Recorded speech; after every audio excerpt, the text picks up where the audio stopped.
Hello everyone. आज की इस वीडियो में हम डिस्कस करेंगे जनरल साइंस के कुछ इंपॉर्टेंट क्वेश्चंस जो मेनली प्रीवियस एचपीएसएससी हमीरपुर के एग्ज़ाम में ये क्वेश्चंस पूछे गए थे। तो फ्रेंड्स, इन क्वेश्चंस के मैं आपको जितने भी आंसर बताऊंगा वो फाइनल आंसर की के अकॉर्डिंग ही बताऊंगा जो हमीरपुर बोर्ड ने जारी की थी।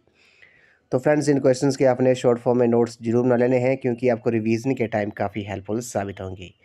तो फ्रेंड्स, अगर आप एचपी टेट की तैयारी कर रहे हो तो इसके लिए मैंने एक अलग से प्लेलिस्ट बनाई है जिसका लिंक मैंने डिस्क्रिप्शन बॉक्स में दे दिया है, तो आप वहां पर जाकर एचपी टेट के रिगार्डिंग वीडियोस देख सकते हो। तो फ्रेंड्स, ये जनरल साइंस के क्वेश्चंस आपको आगामी एचपीएसएससी हमीरपुर के JVT commission, SI conductor, JOIT post code 965 और वेरियस एग्जाम जो हमीरपुर बोर्ड द्वारा कंडक्ट किए जाएंगे, HP high court clerk, process server, various exam में ये क्वेश्चंस भी आपको काफ़ी हेल्पफुल साबित होंगे।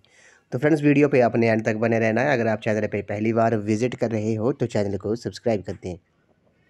तो फ्रेंड्स, वीडियो को शुरू करते हैं। पहले प्रश्न में बोला गया कि rabies is caused by which of the following. तो निम्नलिखित में से किसके द्वारा रेवीज होता है। काफ़ी इंपॉर्टेंट क्वेश्चन है। Rabies is caused by which of the following. आपको पता होगा रेवीज को हाइड्रोफोबिया के नाम से भी जानते हैं। रेवीज को हाइड्रोफोबिया भी कहते हैं। तो रेवीज जो होता है वो किसके द्वारा होता है। काफ़ी इंपॉर्टेंट क्वेश्चन है। क्वेश्चन नंबर 84 का जो राइट आंसर है वो आपका ऑप्शन नंबर सी है।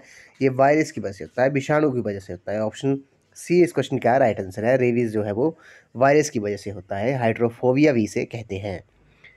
क्वेश्चन नंबर 85 पे चलते हैं। निम्नलिखित में से किससे क्विनिन निष्कर्षित की जाती है। Quinine is extracted from which of the following. तो क्विनिन जो है वो निष्कर्षित की जाती है, एक्सट्रैक्टेड की जाती है किससे। तो क्वेश्चन नंबर 85 का जो राइट आंसर है वो आपका ऑप्शन नंबर डी है। नन ऑफ दीज इस क्वेश्चन का राइट आंसर है। तो अब आपको अगर इस क्वेश्चन का आंसर पता है तो आपने कमेंट सेक्शन में बताना है quinine is extracted from which of the following. आपने कमेंट सेक्शन में इस क्वेश्चन का आंसर बताना है। अगला प्रश्न है which food crop has the maximum content of proteins.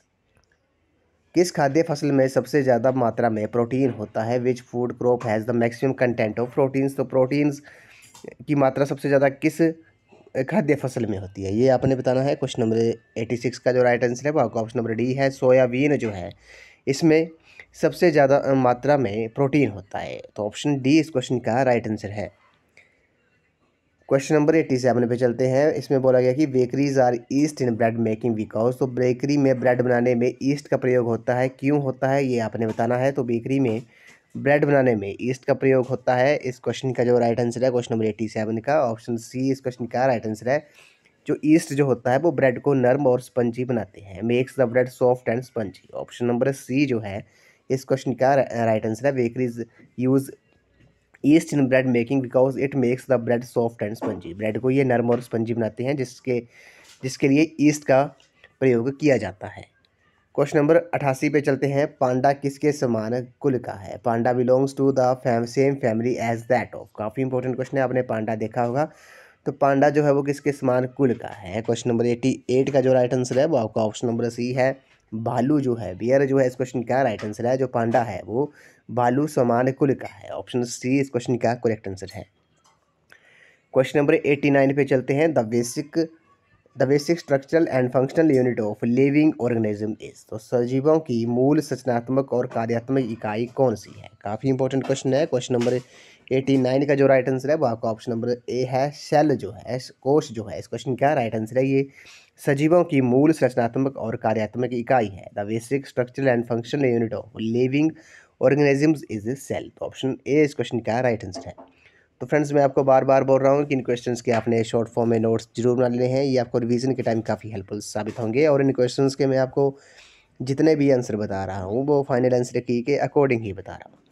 Question number 90 पे चलते हैं। क्वेश्चन नंबर 90 में बोला गया कि teeth and bone acquire strength and rigidity from. तो कि दांत और हड्डियों में मजबूती और कठोरता किससे आती है। ये भी काफ़ी इंपॉर्टेंट क्वेश्चन है। दांत और हड्डियों में जो मजबूती होती है और कठोरता जो है वो किससे आती है। क्वेश्चन नंबर 90 का जो राइट आंसर है वो आपका ऑप्शन नंबर ए है। ये कैल्शियम की वजह से आती है। ऑप्शन ए इस क्वेश्चन का राइट आंसर है। Teeth and bones acquire strength and rigidity from calcium. दांत और हड्डियों में जो मजबूती और कठोरता है वो कैल्शियम की वजह से आती है। तो ऑप्शन ए इस क्वेश्चन का राइट आंसर है। अगले प्रश्न पे चलते हैं। क्वेश्चन नंबर 91 में बोला गया है कि which is involve in animal food. तो जंतुओं की खुराक में क्या सम्मिलित है, which is involve in animal food. तो काफ़ी इंपॉर्टेंट क्वेश्चन है। क्वेश्चन नंबर 91 का जो राइट आंसर है वो आपका ऑप्शन नंबर सी है, सेलुलोज जो है। इस क्वेश्चन का राइट आंसर है सेलुलोज जो है वो जंतुओं की खुराक में शामिल है, which is involve in animal food. Cellulose इस क्वेश्चन का राइट आंसर है। क्वेश्चन नंबर 92 पे चलते हैं ना। क्वेश्चन नंबर 92 में बोला गया कि the main function of white blood cells in the body is to. तो शरीर में श्वेत रक्त कोशिकाओं का मुख्य कार्य क्या है। काफ़ी इंपॉर्टेंट क्वेश्चन है। The main function of white blood cells in the body is to. तो शरीर में श्वेत रक्त कोशिकाओं का मुख्य कार्य क्या है। क्वेश्चन नंबर 92 का जो राइट आंसर है वो आपका ऑप्शन नंबर सी है, शरीर को रोगों से सुरक्षा प्रदान करना। ऑप्शन सी इस क्वेश्चन का राइट आंसर है, प्रोटेक्ट बॉडी अगेंस्ट डिजीजेस। तो जो वाइट ब्लड सेल्स होती हैं उनका जो मेन काम होता है वो क्या होता है, वो शरीर को रोगों से सुरक्षा प्रदान करना होता है, protect body against diseases. Option c इस क्वेश्चन का राइट आंसर है। क्वेश्चन नंबर 93 पे चलते हैं। The largest artery in the human bodies. तो मानव शरीर की सबसे बड़ी धमनी कौन सी है। द लार्जेस्ट आर्टरी कौन है ह्यूमन बॉडी में।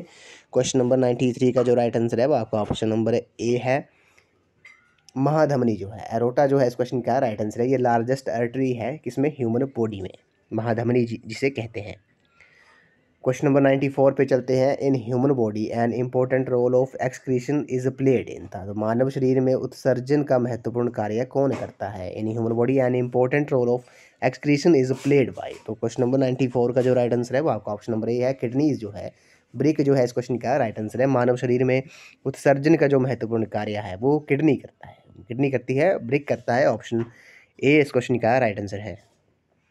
क्वेश्चन नंबर 95 पे चलते हैं। विच of the following deficiency causes goitre. तो गोइटर जो है, घेंगा जो है, जिसे निम्नलिखित में से किसकी कमी से गोइटर होता है। तो इस क्वेश्चन का जो राइट आंसर है वो आपका ऑप्शन नंबर डी है, नन ऑफ दीज जो है इस क्वेश्चन का राइट आंसर है। जो गोइटर होता है, घेंगा जो रोग होता है वो किसकी कमी से होता है। इस क्वेश्चन का right answer option number D है, नन ऑफ दीज ऑप्शन में नहीं है। तो इस क्वेश्चन का जो राइट आंसर है वो आपका ऑप्शन नंबर डी है, नन ऑफ दीज जो है किसकी कमी से गोइटर होता है, घेंगा रोग जिसे कहते हैं। ये भी आपने नोट कर लेना है, ये आयोडीन की कमी से होता है। किसकी कमी से, आयोडीन जो है, आयोडीन की कमी से गोइटर रोग होता है जिसे घेंगा भी कहते हैं। ये भी आपने याद रखना है, ऑप्शन में नहीं है। तो नन ऑफ दीज इस क्वेश्चन का राइट आंसर है। क्वेश्चन नंबर 96 में बोला गया कि विच liquid contains highest rate of vaporisation. कौन से द्रव की वाष्पन दर जो है वो सबसे ज़्यादा होती है। तो क्वेश्चन नंबर 96 का जो राइट आंसर है वो आपका ऑप्शन नंबर डी है, अल्कोहल जो है इस क्वेश्चन का राइट आंसर है। अल्कोहल जो लिक्विड है contains highest rate of vaporisation. तो अल्कोहल द्रव की जो वाष्पन दर होती है वो सबसे ज़्यादा होती है। ऑप्शन डी इस क्वेश्चन का राइट आंसर है। क्वेश्चन नंबर 97 पे चलते हैं। क्वेश्चन नंबर 97 में बोला गया कि ultraviolet rays can be used in water treatment है। तो परावैंगनी किरणें जो होती हैं का जल उपचार में किस रूप में प्रयोग हो सकता है। तो ultraviolet rays can be used in water treatment है। तो क्वेश्चन नंबर 97 का जो राइट आंसर है वो आपका ऑप्शन नंबर डी है, बिस्क्रीमांक जो है इस क्वेश्चन का राइट आंसर है। जो परावैंगनी किरणों का जल उपचार में किस रूप में प्रयोग हो सकता है, ये बिस्क्रामक के रूप में हो सकता है, डिस्फिनिकेंट के रूप में इसका प्रयोग हो सकता है, यूज़ हो सकता है। तो ऑप्शन नंबर डी इस क्वेश्चन का करेक्ट आंसर है। क्वेश्चन नंबर 98 पे चलते हैं। Why does a black board पे अपेयर्स ब्लैक इन कलर। तो ब्लैक बोर्ड जो होता है वो रंग में काला क्यों दिखाई देता है, ये भी काफ़ी इंपॉर्टेंट क्वेश्चन है। तो क्वेश्चन नंबर 98 का जो राइट आंसर है वो आपका ऑप्शन नंबर डी इस क्वेश्चन का राइट आंसर है, क्योंकि ये जो सभी रंगों को क्या कर लेता है, सोख लेता है। इट ऑब्जॉर्व्स ऑल द कलर्स, जिस कारण जो है वो ब्लैक बोर्ड जो है वो रंग में काला दिखाई देता है, क्योंकि ये सभी रंगों को सोख लेता है। It observes all the colours, जिस कारण जो ब्लैक बोर्ड हमें काला दिखाई देता है।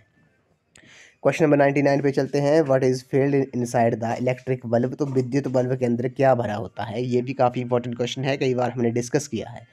तो इलेक्ट्रिक बल्ब में के अंदर क्या भरा होता है। क्वेश्चन नंबर 99 का जो राइट आंसर है वो आपका ऑप्शन नंबर सी है, आर्गन। इसमें आर्गन जो गैस है, इसमें आर्गन गैस भरी होती है, ये भी आपने याद रखना है। जो इलेक्ट्रिक बल्ब होता है उसके अंदर आर्गन गैस होती है। ऑप्शन नंबर सी इस क्वेश्चन का राइट आंसर है। इस वीडियो को लास्ट क्वेश्चन है, the boiling point of water depends upon the. तो जल का जो क्वथनांक होता है वो किस पर निर्भर करता है। The boiling point of water depends upon the. तो बॉइलिंग पॉइंट जो होता है वो वाटर का वो किस पे ऊपर डिपेंड करता है। क्वेश्चन नंबर 100 का जो राइट आंसर है वो आपका ऑप्शन नंबर सी है, वायुमंडलीय दाब पर। एटमॉस्फेरिक प्रेशर पर ये डिपेंड करता है। The boiling point of water depends upon the atmospheric pressure. Option c इस क्वेश्चन का राइट आंसर है। जल का जो क्वथनांक है वो वायुमंडलीय दाब पर निर्भर करता है। ऑप्शन नंबर सी इस क्वेश्चन का राइट आंसर है। अभी 3 क्वेश्चंस बच गए हैं। इसमें बोला गया कि विच of the following elements is not radio active. तो निम्नलिखित में से कौन सा तत्व जो है वो रेडियो सक्रिय नहीं है। तो जिरकोनियम जो है इस क्वेश्चन का राइट आंसर है। जिरकोनियम जो है वो रेडियो एक्टिव एलिमेंट नहीं है। ऑप्शन सी इस क्वेश्चन का राइट आंसर है। क्वेश्चन नंबर 102 पे चलते हैं। The process of deposition of a layer of zinc on iron is called. तो लोहे पर जस्ते की परत चढ़ाने की प्रक्रिया को क्या कहते हैं? उसे गैल्वेनाइजेशन कहते हैं। ऑप्शन ए इस क्वेश्चन का राइट आंसर है। अब यहाँ से क्वेश्चन एक और डिराइव होता है कि जब लोहे को जंग लगता है तो उसका जो वेट होता है, भार होता है, वो क्या होता है? आपको बढ़ जाता है या कम हो जाता है? तो ये भी आपने याद रखना है। जब लोहे को जंग लगता है तो उसका जो भार होता है वो बढ़ जाता है, इंक्रीज़ हो जाता है, उसका वेट बढ़ जाएगा। इस वीडियो का लास्ट क्वेश्चन है। इसमें बोला गया कि sour taste of Coca Cola is due to. Coca Cola का जो खट्टा स्वाद होता है वो किसके कारण होता है? वो फॉस्फोरिक एसिड के कारण होता है। ऑप्शन नंबर बी इस क्वेश्चन का राइट आंसर है। Sour taste of Coca Cola is due to phosphoric acid. Option b इस क्वेश्चन का राइट आंसर है। तो फ्रेंड्स आज की वीडियो में बस इतना ही। आज हमने प्रीवियस HPSSC हमीरपुर के एग्ज़ाम में जो जनरल साइंस के क्वेश्चंस पूछे गए थे, आज हमने इन क्वेश्चंस को इस वीडियो में डिस्कस किया और इन क्वेश्चंस के मैंने आपको जितने भी आंसर बताए वो फाइनल आंसर की के अकॉर्डिंग ही बताए। तो आपने इन क्वेश्चंस के शॉर्ट फॉर्म में नोट्स जरूर बना लेने हैं। तो फ्रेंड्स आई होप आपको वीडियो पसंद आई होगी। तो वीडियो को लाइक शेयर एंड कमेंट जरूर कर दें। तो आज की वीडियो में बस इतना ही। तो थैंक यू फ्रेंड्स।